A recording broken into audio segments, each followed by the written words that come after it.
to this week's review of Masks. Very, very interesting week in terms of some of the work that you have captured. As I kind of said in my video and write-up, this has been quite a divisive topic, potentially quite contentious as well, so thought it'd be interesting to see what your take on and what your interpretation of the word mask is. Didn't need to be about face coverings, but again, it's interesting to see what people's interpretation of that is. So let's jump right in. Guy, this was very nice. I liked this. There was another shot of you wearing it, but I thought there was more kind of mystique with it kind of laying on the bed here, as if you maybe had wore it or you were about to wear it. And the colours are great. Again, something that's kind of standing out over the past couple of months is composition, and we'd always talked about that in terms of styling your shots. So obviously that's paying off because it's very well kind of framed. Even the detail here with the kind of the ribbon works really well. Great colours as well, so the contrast to the background. Good job, and it was it's good picture seeing you in it as well. This again, so that idea of it doesn't need to be a mask, but we're kind of covering the face here. So in the sense of that word, masking out or creating a mask over something so that we don't really see it.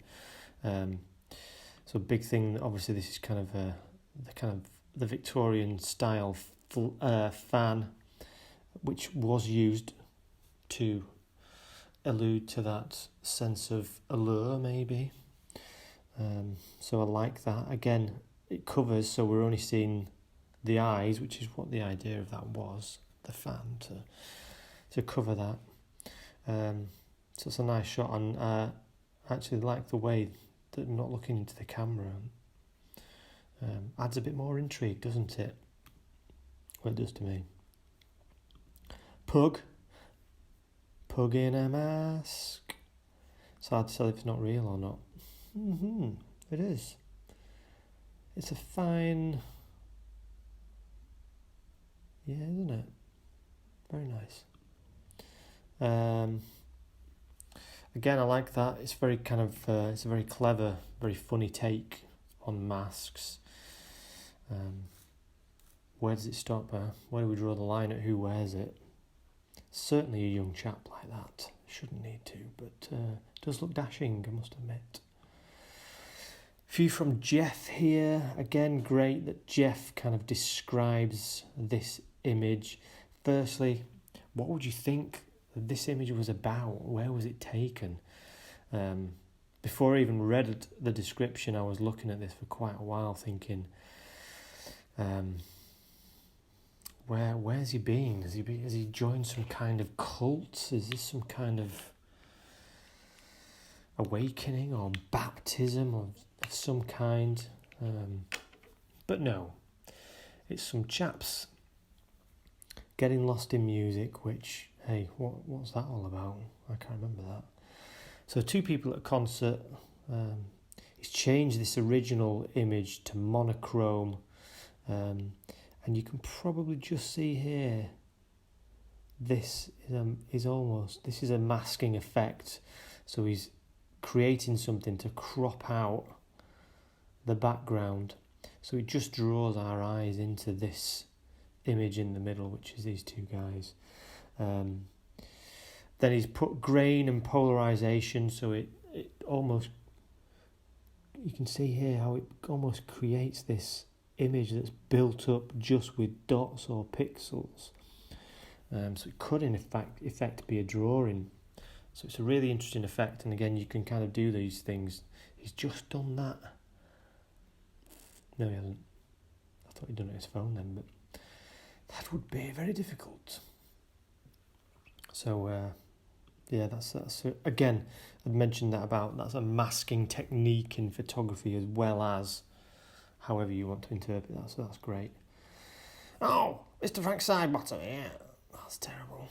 I always thought I could do an impersonation of him, but I can't really do that, Manchester. Hey, how are you doing today? You alright?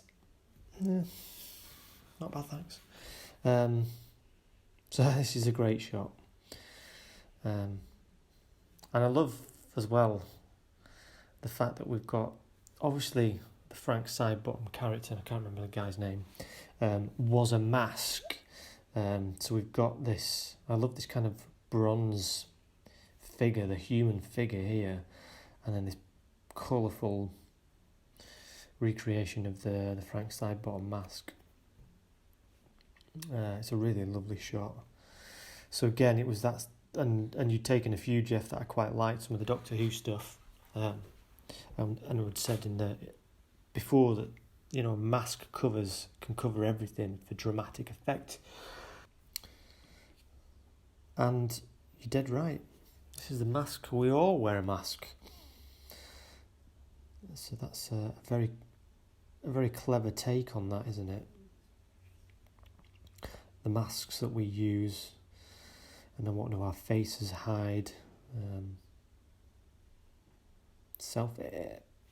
So that was I liked that. It worked really well in terms of thinking differently about the term mask and what that means to you. Good as well in the monochrome. Look at all this detail. It's one thing that really works well in black and white, doesn't it? All the light and dark areas just really to stand out. Good shot, nice to see you. Same here, and other selfies. It's a great shot, Steph. Brain fog.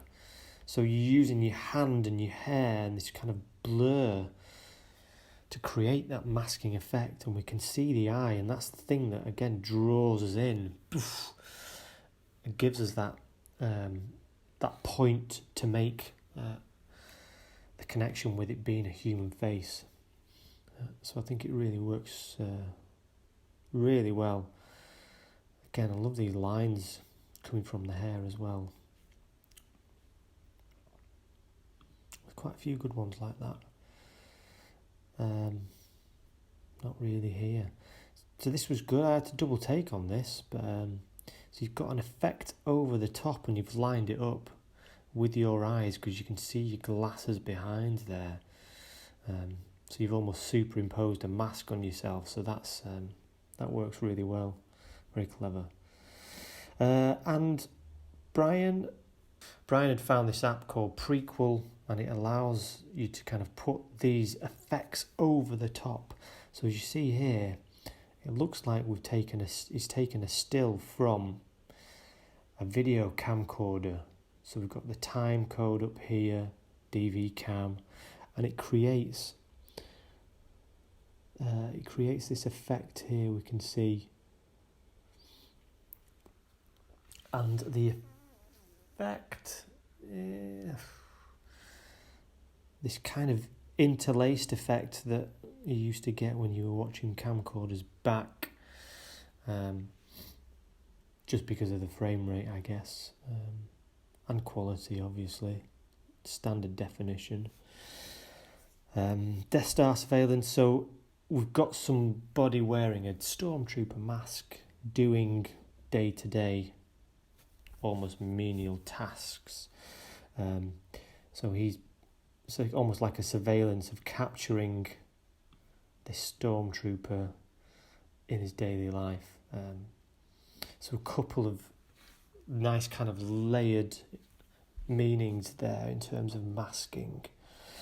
You've got the masking of the effect and the mask itself. But that's also masking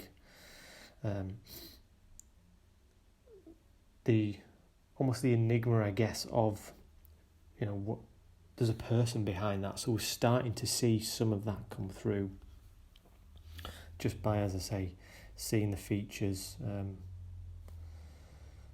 the flesh of the arms and the polo shirt. So really good job that. Thanks for that, Brian.